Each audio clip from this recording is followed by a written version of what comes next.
பல கோடி ரூபாய் சொத்துக்களை 2 மகன்கள் ஏமாற்றி அபகரித்து விட்டதாக மாவட்ட ஆட்சியரிடம் மூதாட்டி மனு அளித்துள்ளார்.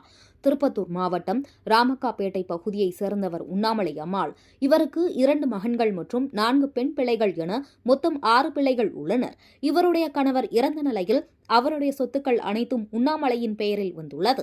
அதன் பின்னர் 4 சினிமா தியேட்டர் உட்பட பல கோடி ரூபாய் சொத்துக்களை 2 மகன்களும் தாயாரிடம் ஏமாற்றி பெண் பிள்ளைகளுக்கு கொடுக்காமல் கையெழுத்து வாங்கி தங்களது பெயரில் மாற்றிக்கொண்டதாக சொல்லப்படுகிறது. மேலும் மகன்களின் மிரட்டலுக்கு பயந்த தாய் தனது 3வது மகளான சாந்தி என்பவரது வீட்டில் வாழ்ந்து வருகிறார்.